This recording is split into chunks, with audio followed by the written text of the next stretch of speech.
네, 세월호 인양 작업에 걸림돌이 됐던 좌측 선미 램프를 완전히 제거하고 이 수면이 목표치 13m까지 들어 올렸습니다. 네, 사실상 1차 인양 작업이 성공했는데요.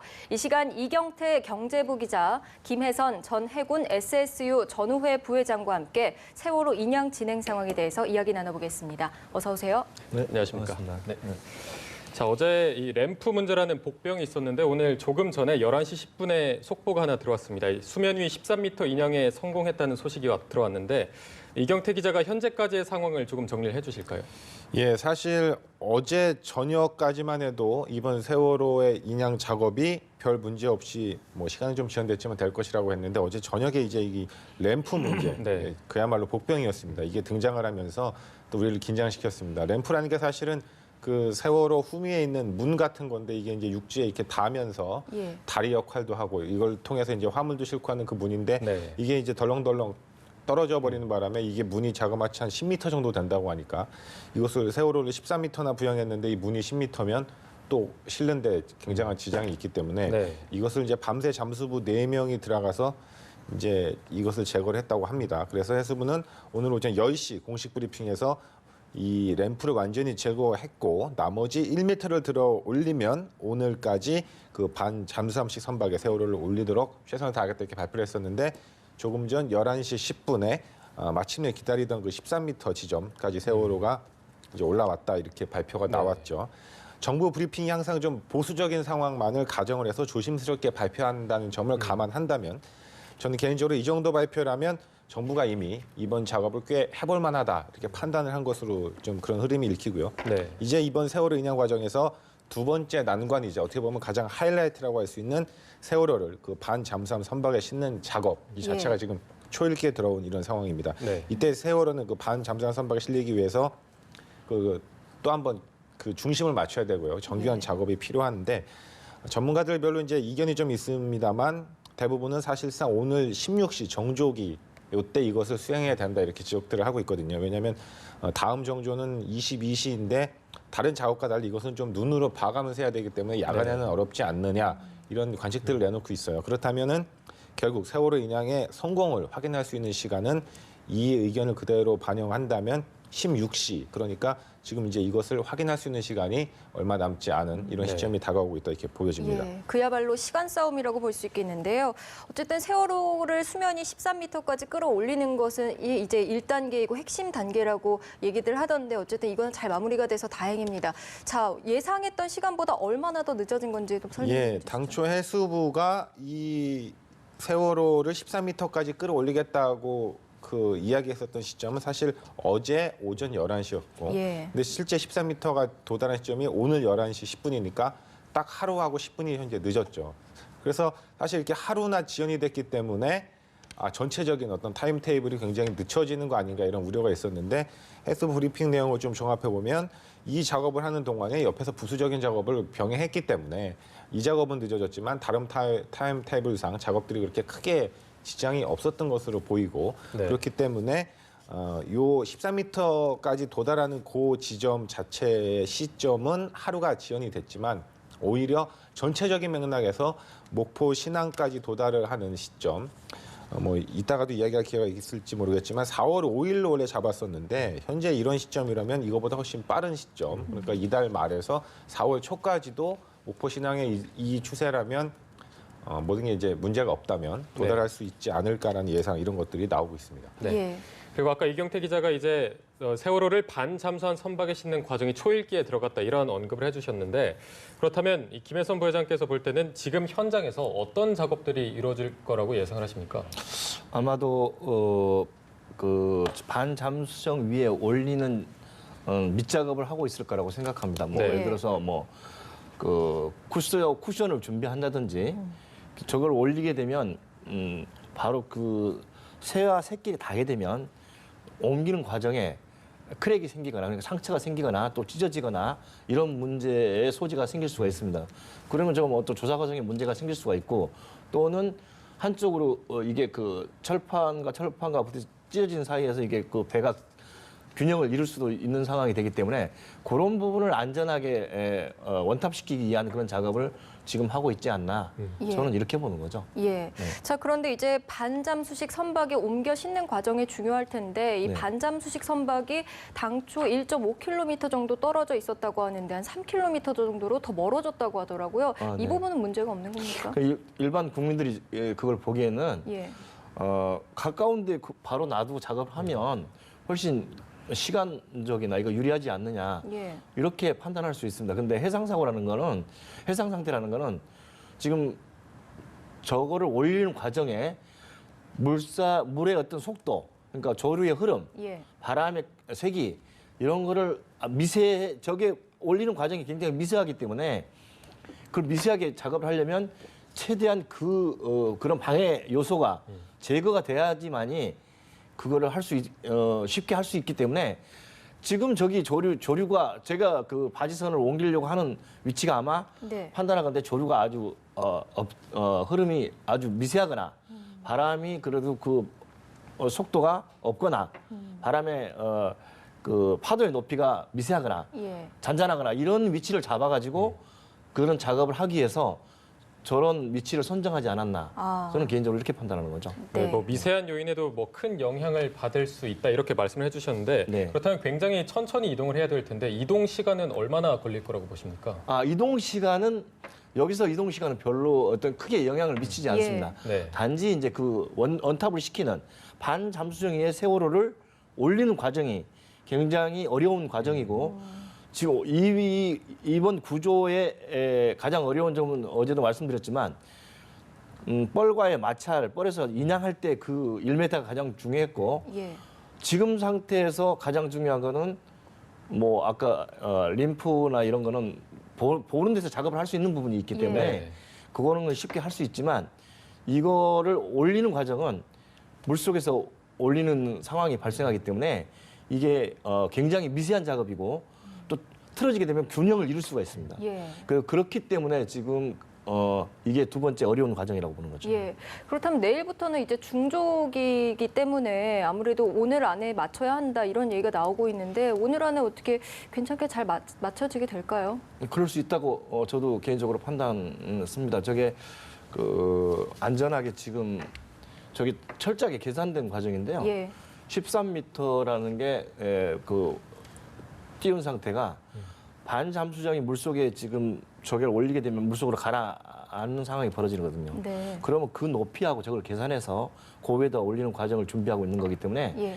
뭐 크게 문제는 없다고 봅니다. 예, 올리기만 알겠습니다. 하면. 네. 자, 지금 유가족들은 물론이고 또 온 국민이 초조하게 인양 작업을 계속해서 지켜보고 있을 텐데요. 지금 분위기는 어떤 걸로 예상됩니까? 예, 사실 그 세월호의 그 시험 인양 자체가 갑작스럽게 좀 진행이 됐습니다. 그렇기 예. 때문에 이제 가족들은 이 소식을 듣고 사실 칫솔 하나, 비누 하나 제대로 챙기지 못하고 사고 해역으로 떠났습니다. 그래서 사실은 또 그동안에 두 번의 난항이 있었고요. 램프 문제, 또 어저께 또 그 바지선과의 간섭 현상 이런 것들로 자꾸 이제 시간이 지연되다 보니까 그분들이 또 이 작업 과정을 많이 알고 계시기 때문에 굉장히 많이 초조했습니다. 그런데 이제 오늘 오전 7시가 돼서 정확히 6시 45분이었는데 장애물 절단이 완료됐다는 이런 소식이 이어지자 이제 가족들의 얼굴도 이제는 좀 된 거 아닌가 하면서 예. 한결 밝아지는 있는 상황이고요. 뭐 한 가족은 이틀 만에 처음으로 세수를 하러 나와서 이제 환한 얼굴로 또 웃었고 또 그 식당 칸에서는 처음으로 뭐 웃음소리가 들렸다 이런 내용도 있습니다. 그 조은화 양 그 미 수습자인데요. 이 어머니는 현장 분들이 결국 해낼 것이라고 믿었다. 보지 않아도 그분들이 밤새 싸우면서 최선을 다했으라는 걸 알기 때문에 너무 감사한다 이런 이야기들을 했고요.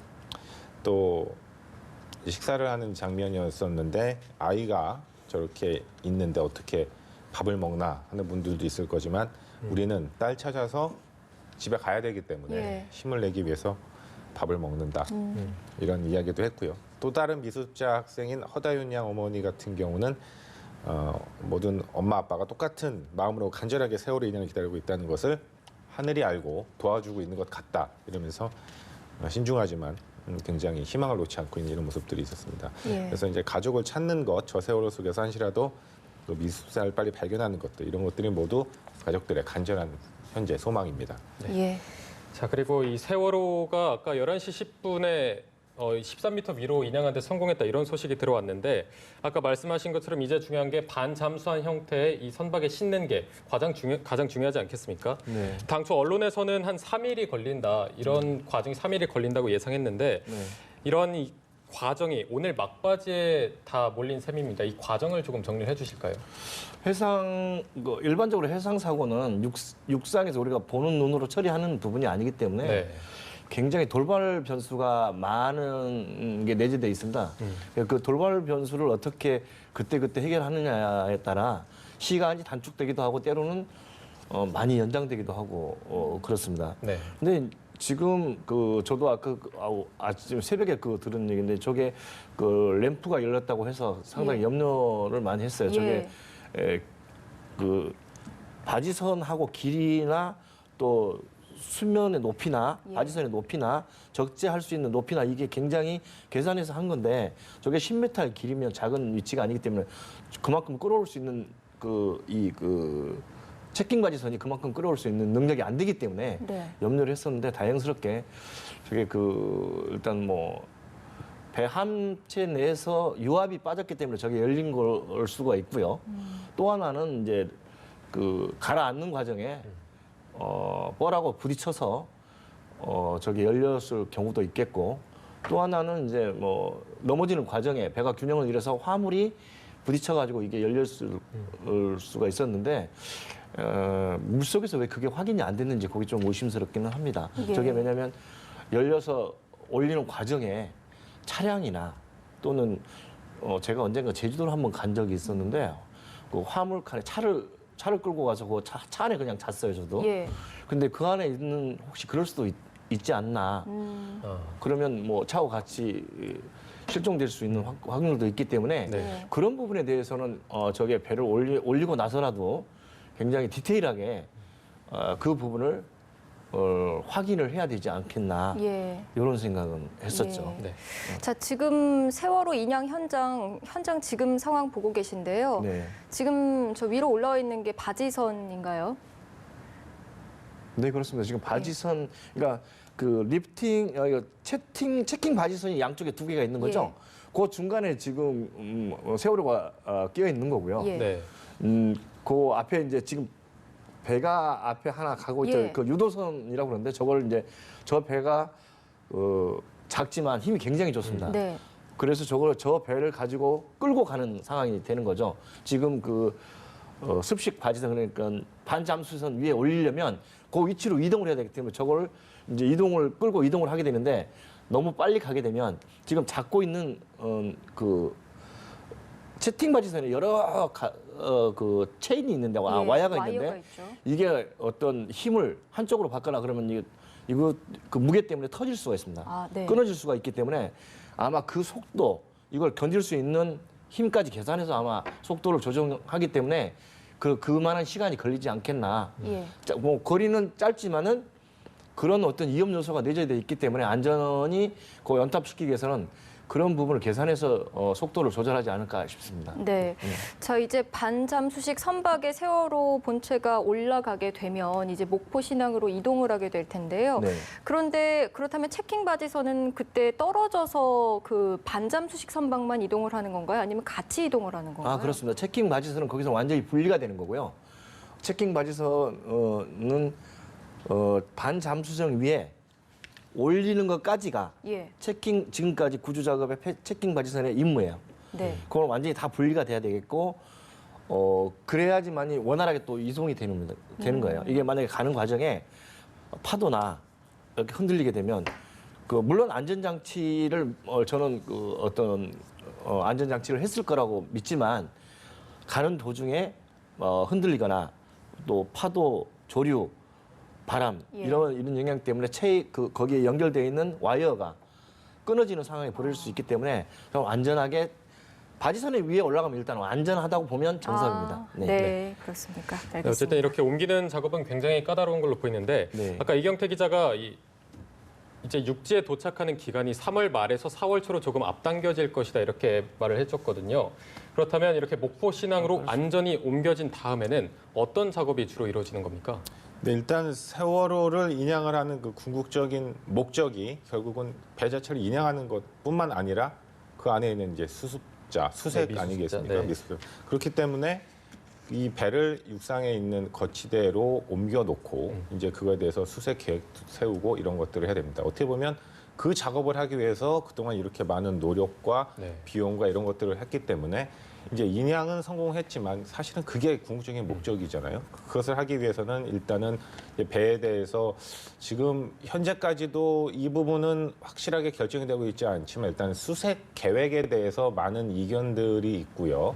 뭐 어디를 분리하고 어디를 들어가야 된다 이런 부분들이 있고 또 수색을 하는 것 자체가 지금 세월호는 외벽은 뭐 굉장히 생각 외로 그렇게 부식 상태가 심하지 않은데 이 내부는 많이 이 배를 좀 이게 원체도 중고 배인데다가 이렇게 막 불법적인 개조를 하고 있기 때문에 내부가 굉장히 많이 무너지고 네. 이렇게 돼 있는 상태이기 때문에 그 속을 지금 알 수가 없는데 여기에 인명을 구하기 위해서 또 다른 인명들이 투입이 되지 않습니까? 예. 이렇다면 사실은 무너져가는 건물 속에 들어가서 또 누군가를 찾아내는 이런 작업이 되기 때문에 그분들의 안전을 담보하면서도 수색을 해야 되는 이런 작업들에 대한 논의들이 많이 있어야 되는 것 같고 물론 일단 배를 거치대에 옮기는 작업 자체도 그렇게 뭐 쉬운 작업은 아니라고 하고요. 이런 작업들이 있고 거기에서 이제 수색 계획에 따른 그쪽에서 이제 유가족들과의 그 방법에 있어서의 여러 가지 의견 수렴 절차들 이런 예. 것들은 여지까지의 기술적인 문제보다는 또 다른 문제이기 때문에 얼마나 신뢰를 주면서도 그런 것들에 대해서 동의를 이끌어서 안전하게 그 수색을 할 수 있는지 이런 것들에 대한 논의가 이루어질 것으로 이렇게 보여집니다. 예. 자, 우선 첫 단추를 꿰었다고 볼 수 있겠습니다. 어쨌든 13m가 올라왔기 때문에. 그런데 아직도 이제 넘어야 할 관문이 많지 않습니까? 그래서 그런 일이 있으면 안 되겠지만 뭐 인양을 중단해야 될 상황 이런 게 나타나진 않을까요? 예, 지금 이 과정을 쭉 지켜보면서 이게 좀 뭔가 이 반비례적인 관계라고 보여집니다. 최초에 1m를 드는 작업이 이 길이는 1m였지만 그때가 가장 위험을 했고 예. 점점 올라가고 작업이 진행되면서 인양을 중단하는 가능성은 그만큼 점점 반비례적으로 감소하고 있다 이렇게 보면 되는데 이게 세월호를 이렇게 그냥 들어 올리다가 막판에 어떤 문제 때문에 탁 놓치면서 빠뜨리는 게 아니고 들어 올린 만큼 계속 묶어가면서 작업을 했기 때문에 네. 현재로서는 이제 만약에 중단이 된다고 해도 향후에 그 여지까지 진행된 상태에서 다시 어떤 시기를 봐서 이제 진행이 되는 이런 단계에 접어들었기 때문에 이제 인양 중단과 원점으로 돌아갈 가능성은 이제 없다고 보고 다만 예. 이제 어떤 시기라든지 이런 것들에 대한 위험성이 남았고 예. 일단 지금 가장 중요한 순간을 저는 오늘 오전 16시경 정도로 예상되는 세월호 반잠수함에 싣는 과정이라고 이렇게 보고 있는데 그것이 일단 균형을 맞추는 게 세월호의 균형도 있겠지만 또 그 반잠수함의 균형도 있거든요. 네. 이런 작업들만 잘 될 수 있다면 네. 무난한 결과 그리고 네. 예정된 결과대로 좋은 소식을 듣지 않을까 이렇게 기대를 예, 하고 자, 있습니다.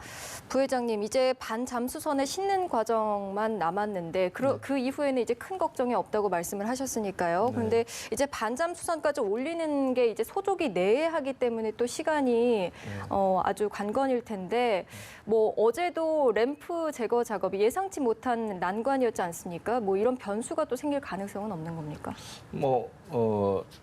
언탑을 시키는 데는 그 반잠수정 위에 세월호를 올리는 데는 뭐 해상 사고에서 일나는 부분에 바다에서 일나는 거는 누구도 장담하지 못합니다. 네. 어떤 형태로 다른 게 또 사고가 발생할지 모르겠지만 지금 상태로 본다면은 안전하게 올릴 수 있지 않을까 싶고요. 지금 해상 상태를 말씀하시는데 해상 상태는 지금 저기 그 3km 밖으로 이동하는 이유가 그런 걸 계산에 넣어서 하지 예. 않겠나. 그래서 시간을 저녁 몇 시까지 잡고 프로그램을 진행하지 않나. 저는 그렇게 보는 거예요. 예, 믿고 지켜봐야겠네요. 네, 믿고 기술진을 믿고 또 저희도 국민의 한 사람으로 좀 안전하게 그게 언탑이 될 수 있도록 마음으로 빌고 네. 해야 되겠죠. 예. 네, 뭐 변수는 있겠지만 큰 과정에서 큰 문제는 없을 것이다 이렇게 말씀해 주셨고 네. 아까 이경태 기자도 원점으로 되돌아갈 가능성은 없다 이렇게 정리를 해 주셨습니다. 그렇다면 언젠간 이 세월의 진실이 밝혀질 텐데 이 미수습자 9명을 찾는 게 또 아까 말한 것처럼 굉장히 중요하지 않겠습니까? 이게 확답을 하긴 어려운 부분이겠지만 시신이 아직 선체 안에 남아있을 가능성에 대해서는 어떻게 보십니까? 예, 이것은 사실은 뭐 온 국민이 바라고 있다 이렇게 이야기를 할 수밖에 없고요. 다만 이제 이런 부분은 있습니다. 만약에 그 미 수습자가 배 안에 있었다면 인양을 해도 배 안에 있을 가능성이 높다. 그러니까 다시 이야기하면 배 안에 처음부터 없었다면 뭐 모르겠지만 그 배 안에 있었다면 했을 때도 3년이라는 시간이 지났지만 어떤 그 물리적인 변화가 있을 수는 있지만 찾을 수 있는 확률이 높다 이렇게 얘기했고요. 해수부 관계자도 조은화 또 허다윤 양 등 몇몇 미수습자의 위치는 목격자 증언 등을 확보해서 보니까 예. 지금 선미 쪽에 있을 것으로 추정한다 이런 이야기들이 있었어요. 근데 네. 세월호 침몰 당시 바다에 순찰하면서 그 배 뒷부분이 현재 그 1, 2m 정도 찌그러진 상황인데 이에도 이제 몇몇 중점 구역을 파악했기 때문에 이 부분들을 중점으로 수색에 들어간다면 만약 배 안에 미 수습자가 있었다면 이번에 인양을 하면서 큰 성과를 거둘 수 있는 가능성은 여전히 있다 이렇게 이야기를 네. 합니다. 뭐 배 안에 있기만 하면 찾을 가능성은 굉장히 높다 이렇게 말씀해 주셨는데 부회장님께서는 어떻게 생각하십니까? 어제도 잠깐 말씀드렸지만 뭐 저도 이경태 기자하고 같은 견해입니다. 그 사고 시간이 아침 8시 그 준해서인데 네. 그때 배 안에서 밖으로 나와서 배의 그 갑판이나 이런 데를 얼마나 돌아다녀서 소지가 있는 거고요. 아니 뭐 밤늦게 새벽에 한두 시다 그러면 그럴 이유가 없는데 그때 반드시 밖에 나와서 밖을 나와서 있는 실종자가 있지 않았을까? 그러면 그분은 찾기가 어렵다는 거죠. 그래서 제 개인적인 견해를 묻는다면은 모든 실종자가 다 나왔으면 좋겠지만 네. 한두 분은 어렵지 않겠나라는 생각을 합니다. 예. 다 나올 거라고 배 안에 계신 분이었다면 네. 어제도 말씀드렸지만 선장이 되도록이면 안에 실내 있어라라고 방송을 했다고 그러니까 저는 그 부분에 대해서 굉장히 안에 다 계실 거로 이 실종자가 있을 거로 믿지만 혹시라도 만에 하나라도 밖에 나와서 있던 실종자가 있었다면 그분을 찾기 어렵지 않겠나. 네. 아마 그 확률을 따지면 한 분 정도 이 정도는 찾기 어렵지 않겠나 저는 이런 생각을 하고 네. 있습니다. 예, 자 미수습자 추정 위치 중에 선미도 있지 않습니까? 근데 어제 선미에 있던 램프 제거 작업이 있었는데 그로 인해서 혹시 뭐 또 유실됐을 가능성은 없을까 이런 이야기도 나오고 또 일각에서는 아니다 그쪽에 컨테이너가 있기 때문에 큰 걱정은 없을 것이다 이런 이야기도 나오는데 어떻게 보십니까? 약간 이제 저쪽에서도 말씀하셨지만 자동차 안에 들어가서 자면서 탈 수도 있는 배 이런 확률도 있기 때문에 만약에 그런 경우라면 이번에 뭐 자동차 같은 게 밖으로 나가면서 사람도 있을 가능성도 있지만 이제 요 미수습자 중에는 학생과 뭐 담임 선생님 이런 분들이 또 대부분 일반인도 있지만 그런 상황이거든요. 근데 예. 그분들이 뭐 자동차에 앉아 있을 확률이 낮기 때문에 특히 화물칸까지 아침에 그 시간에 가 있을 확률이 낮기 때문에 그래서 지금 그 램프 절단할 때도 그쪽에 대한 그 보안 작업을 해서 아무것도 빠지지 않게 작업을 하려고 하다가도 그 작업이 너무 늦어지면 본 인양 모든 절차가 지연이 되기 때문에 그것은 유족들하고 합의를 했지 않습니까? 그 어떤 네. 유족들도 그쪽에 아무래도 있을 확률은 높지 않다라고 봤기 때문에 그런 거여서 그거는 뭐 완전 가능성을 배제할 수는 없지만 크게 우려는 하지 않아도 되는 것 아닌가 이렇게 생각을 합니다. 네. 네, 이번 세월호 인양의 최우선 과제라고 할 수 있는 이 미수습자 9명의 시신을 확인하는 게 일단 두 분 다 가능성은 높은 편이다 이렇게 정리를 해주셨는데요. 그렇습니다. 그 다음에 또 관심을 갖고 있는 부분이 세월호 침몰 원인 아니겠습니까? 네. 뭐 정치적 요소, 군사적 요소도 들어가면서 각종 루머가 굉장히 많았습니다. 네. 그렇다면 이 세월호의 침몰 원인에 대해서 진상이 규명될 가능성에 대해서는 어떻게 보십니까? 그 부분에 대해서는 진상이 규명될 수 있을 거라고 판단합니다. 네. 저희가 어떤 군에서 작전을 요할 때는 폭약을 사용하면 파공 개수 자체가 그 폭약으로 했을 때 하고 또 어떤 부딪혔을 때 하고 그 돌에나 이런데 그 물속에 있는 바위나 이런데 언탑됐을 때 하고 그 파공 개수가 전혀 다르기 때문에 예. 그거는 외형만 봐도 이게 그 어떤 부딪혀서 외부의 어떤 충격에 의해서 사고가 났다고 하면 그건 금방 알 수 있는 부분이기 때문에 네. 그 사고 원인은 분명히 알 수 있다고 보고요. 근데 내부적으로는 좀 어렵지 않겠나 싶어요. 내부를 보아서 사고를 따지는 거는 전문 기술진들이 필요한 것 같고요. 네. 그렇다면 이경태 기자가 볼 때는 이 진상 규명에 대한 가능성에 대해서는 어떻게 보십니까? 일단 정부 공식 발표를 기준으로 하면 정부는 선사 측의 무리한 선체 개조 그리고 과적, 조타수의 조타, 미숙 등이 합쳐진 복합적인 어떤 사고다. 이것을 이제 시뮬레이션을 통해서 그렇게 지목을 했습니다. 그렇기 때문에 시뮬레이션이라는 것은 통계적인 거고 빅데이터적인 건데 굉장한 그 합리적인 어떤 결과가 도출이 됐겠지만 또 한편으로는 눈으로 보면 과연 그 배 안에 어떤 것들이 실렸고 얼마나 과적이 됐고 이것들을 요번에 이제 완전히 인양이 되면 볼 수 있지 않습니까? 그 시뮬레이션 결과에다가 실제적으로 본 이 내용까지 합쳐진다면 진상 규명에 도달할 수 있는 가능성이 한층 높아질 것으로 보고 다만 이제 정치적 요소가 이 문제 해결에 있어서 너무 많이 관여를 한다면 그만큼 진실 규명이 오히려 어려워지기 때문에 네. 끝까지 과학과 합리적인 의심으로 이 진실 규명에 대해서 다가가는 그런 시도가 필요하다 이렇게 보여집니다. 네. 예. 네. 오늘까지가 소조기 아니겠습니까? 그리고 그렇죠. 내일부터가 중조기가 시작되는데 그렇다면 이 중조기가 시작되면 그 뒤에 일정은 다 취소가 되는 건지 아예 전면 중단되는 건지 그게 아니라면 어떤 식으로 진행이 되는 겁니까? 그렇지 않는다고 봅니다. 왜 저 장소를 옮기는 이유가 아까도 말씀드렸지만 가까운데 그 놔두고 바로 옮기면 작업 시간 단축하고 얼마든지 할 수 있는데 네. 왜 저 시간을 저기 3km나 떨어진 밖으로 이동을 하나? 저기는 아마 그런 조류의 영향이나 바람 영향이나 최대한 좀 적게 받는 쪽으로 옮기지 않나 이런 견해고요. 저거 그게 그렇게 된다고 그러면 소족이나 중족이나 크게 영향을 미치지 않고 작업을 할 수 있지 않을까 이런 그런 느낌이 듭니다. 네.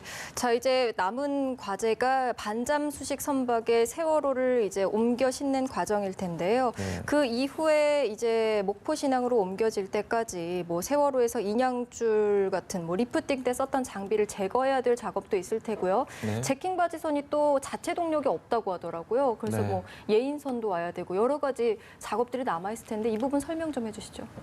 저게 지금 반잠수정 위에 저거를 세월호를 올리게 되면 예. 사실은 거기서부터는 제킹 바지 임무는 다 마무리가 된 겁니다. 네. 그러면 제킹 지금 세월호에 연결되어 있는 와이어나 이런 부분을 다 분리되는 작업을 한 후에 예. 세월호 자체만 깨끗한 상태로 이송을 가능할 거예요. 이송을 할 거예요. 그러니까 그렇게 해서 목포 신항으로 들어가게 되면 목포 신항에는 드라이도크라는 게 있는데 이제 드라이도크라는 건 물속에 그 도크를 육상으로 올릴 수 있는 배를 그러니까 물속에 있는 배를 육상으로 잡아 당길 수 있는 네. 그런 시설이 돼 있기 때문에 목포 신항으로 옮기는 거거든요. 이게 예를 들어서 그렇지 않으면 그냥 가까운 팽목항에 가서 그런 시설 없어도 되니까 팽목항에 가서 이거를 조사하면 되지 않느냐 이렇게 의견을 제시하는데 그런 시설이 없기 때문에 이게 목포 신항으로 가는 거거든요. 네. 이게 완전한 상태로 육상으로 끌어올린 다음에 이게 조사를 해야 되기 때문에 그런 시설이 있는 목포 신항으로 가는 겁니다. 저게 이제 도크 위에 가게 되면 반잠수식이라는 게 물에 이게 잠겨 있지만 물을 빼게 되면 네. 뜰 수 있는 거거든요. 아. 이걸 거기 도크 높이하고 맞춰서 띄운 다음에 그 슬라이딩 밑에 간 그 도크에 가면 슬라이딩 그러니까 굴러서 쉽게 끌어당길 수 있는 예, 예. 그런 시설이 돼 있기 때문에 그런 시설 옆에 정확하게 돼가지고 이거를 세월호를 육상으로 끌어올리는 겁니다. 아, 예, 그런 과정을 높낮이 이제 거치는 조절이 거죠. 되는군요. 네. 네. 네, 육상에 끌어올린 다음에 아까 이경태 기자가 말했지만 그래도 이 내부는 굉장히 위험한 상태다. 언제 어떻게 무너질지 모르기 때문에 위험한 상태니까 인력 투입이 굉장히 위험하다 이렇게 말씀을 해주셨는데 네. 그렇다면 도대체 어떤 방식으로 미수습자를 수습을 하고 네. 안에 그 과정을 조사를 하게 되는 겁니까? 저걸 가장 이제 사체 미수습자를 수습을 하게 되면 그 다음 과정이 이제 수사 과정이잖아요. 네. 조사 과정이기 때문에 저거를 그 가족 측에서 실종자 가족 측에서 그걸 허락할지는 모르겠지만 물론 시체 실종자를 구조하는 게 우선이 되겠죠. 네. 그렇게 되면 어제도 말씀드렸지만 우리가 건설 장비나 이런 게 굉장히 많이 있습니다. 쉽게 할 수 있는 유압 장비나 거기에 뭐 들어가지 못하면 파공을 할 수 있겠죠. 무슨 얘기냐면 거기 들어갈 수 있는 구멍을 뚫어서라도 갈 수 있겠지만 혹시라도 이제 저게 그 중개축 과정에서 그 부실하게 했을 확률이 굉장히 많기 때문에 그런 부분은 넘어지거나 또 쓰러지거나 파손될 확률이 많이 있습니다. 그렇지만 그 파손된 부분을 뭐 여기 무리해서 못 들어갈 정도의 저는 상태는 아니라고 보고요. 네. 또 그런 상태가 된다 그러면은 우리 건설 장비나 이런 장비로서 충분히 그걸 막고 작업할 수 있는 여건이 된다고 봅니다. 저는. 예. 자, 마지막으로 짧게 이제 세월호 참사 3주기가 다가오고 있는데 남은 과제 어떤 게 있는지 좀 짚어주시죠. 예, 사실 그 이 세월호 참사 궁극적인 것은 그동안 이제 국가가 우리를 지켜주지 못했다라는 것들에 예. 대한 국민들의 실망감 이런 것들인데 세월호의 전과 후로서 완전히 이런 것들에 대한 분위기가 전환이 돼야 된다고 생각을 하고요. 또한 나는 이 세월호를 성공적으로 인양하고 난 이후에 그동안 우리가 조금 분열이 됐던 어떤 국론이라든지 이런 것들에 대해서 화합을 해서 앞으로는 보다 더 안전한 사회, 안전한 그런 국가를 만들기 위해서 힘을 합치는 이러한 노력들이 병행이 돼야 된다 이렇게 생각을 합니다. 네. 알겠습니다. 이제 앞으로 남은 작업이 온전히 이루어지기를 기원해 보겠습니다. 지금까지 이경태 경제부 기자와 김혜선 전 해군 SSU 전후회 부회장과 함께했습니다. 고맙습니다. 고맙습니다. 감사합니다.